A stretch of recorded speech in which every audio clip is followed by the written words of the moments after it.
Hey everybody, Dr. A here, and in this video we're going to be providing some background information and some theory on flow through soils using Darcy's law. Now when we talk about flow through soils, this is actually a specific case of flow through porous media. So even though I say soils in this video a lot, this can be generalized and thought of in the same way for flow through any porous media. So let's go ahead and get started. To get started, we need to remember Darcy's law from our knowledge of fluid mechanics and hydraulics. So what does Darcy's law say? Well, the basic form of Darcy's law is V equals Ki. Now, what are these terms meaning? Well, V is what we're going to call discharge velocity. And the discharge velocity refers to fluid, or in our case for soils, it's going to be water flowing through a unit gross cross-section area of soil that's normal to the direction of flow, okay? So let's look at this figure that I already have drawn here.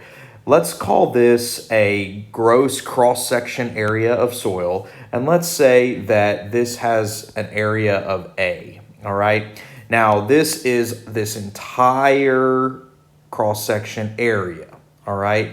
And the flow of the water will be normal to that cross-section area, which means that it's flowing in and out of the screen, either at you or away from you, okay? Now, that gross cross-section area is going to be made up of two components that we're interested in. The area of the voids that's between the solid particles and the area of the solid particles. So I'm going to say that that total cross-section area of soil with water flowing in and out of the screen is going to be the sum of A voids plus A soil. So you can think of the voids as this kind of dark blue area that's in between the soil particles, okay? Now, one way you can express this is you can separate these out into void area and solid area. So you can kind of express this as this same area, and you can maybe call this A soil and then A voids, if that's the way you want to think of it. But regardless, you have a total area that's the sum of the void area and the soil solid particles, and you have water flowing in and out of the screen. Now, we said that discharge velocity is equal to this term Ki, okay? What is K? Well, K is what we call the hydraulic conductivity, and we sometimes call this the coefficient of permeability, and it's going to have units of length over time. And then I is hydraulic gradient. Now remember from your knowledge of fluid mechanics and hydraulics, hydraulic gradient is expressed as dimensionless because it's a change in head divided by a length, right? So this would not carry any units. So the units of discharge velocity will be the same as the units of the hydraulic conductivity, which is length over time, which again is typical units of velocity, okay?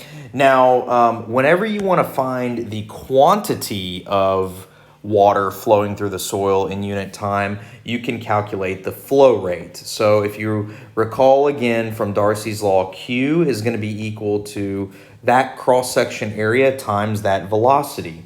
And of course, you can express this as A times Ki, right? So again, it's this cross-section area A, total cross-section area, times Ki, which we already defined up here.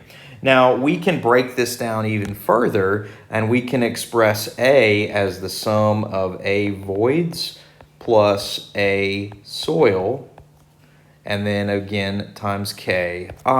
Okay, so we've pieced this together now. Now, the next term we're going to define is what's called seepage velocity, all right? So let's define that. I'm going to say V sub S is called the seepage velocity. So how is the seepage velocity related to these other terms? Well, it turns out that that same flow rate Q is going to be equal to that seepage velocity times the area of the voids, okay? And so since Q can be expressed as this first term, this first equation that we defined here, A voids plus A soil times Ki, or just times regular V, and it's equal to Vs times A voids, we could say Q equals Q, right? So you can say A voids plus A soil multiplied times V. Again, where's this regular V coming from? That's just this Ki equals A voids times Vs. Now, this is a really handy little formula, okay?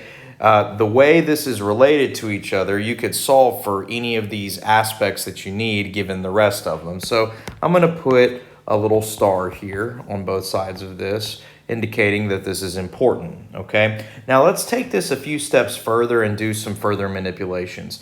Let's solve for Vs in this repackaged equation. And so that's pretty easy to do. We'll just say that that's A voids plus A soil times V divided by A voids, okay? So all I did was solve for Vs. Now, the next thing I'm gonna do is I'm gonna rethink of this cross-section area of soil as a soil specimen that has a length L. And L is gonna be coming out of the screen at us. And so if I think of this as a specimen with a length L coming out of the screen at us, I can multiply this numerator and this denominator by L.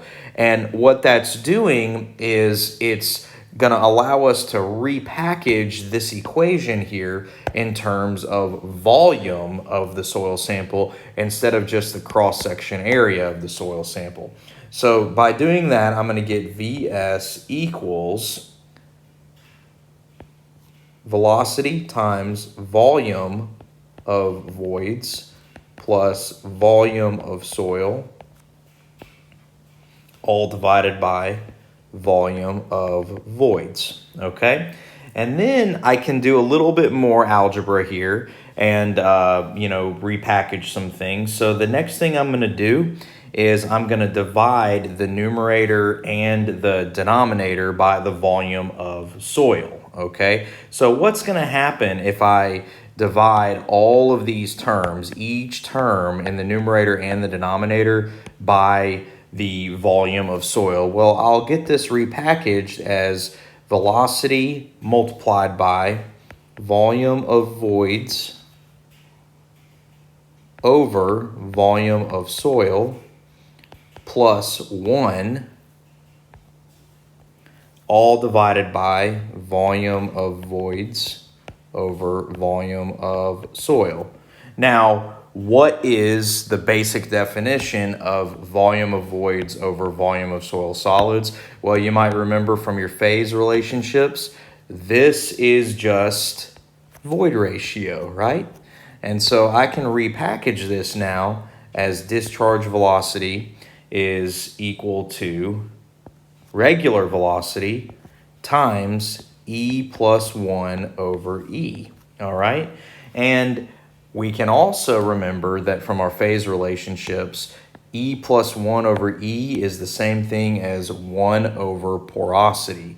So again, I can label this whole package right here is just 1 over porosity. And so I can rethink this as seepage velocity is total velocity divided by porosity. Now, these are all different algebraic manipulations and versions of the same basic relationship using Darcy's law. Now, why is this important? Well, again, depending on your application, you might be interested in a total velocity, a seepage velocity, a void ratio, a porosity, something. But this is how Darcy's law brings it all together when we are discussing this concept of flow through porous media, and in this case it's the flow of water through soil. So hopefully you found this information, this background information, and a little bit of this theory helpful to you. If you did, please hit like and subscribe and be on the lookout for more content like this. Thanks for watching.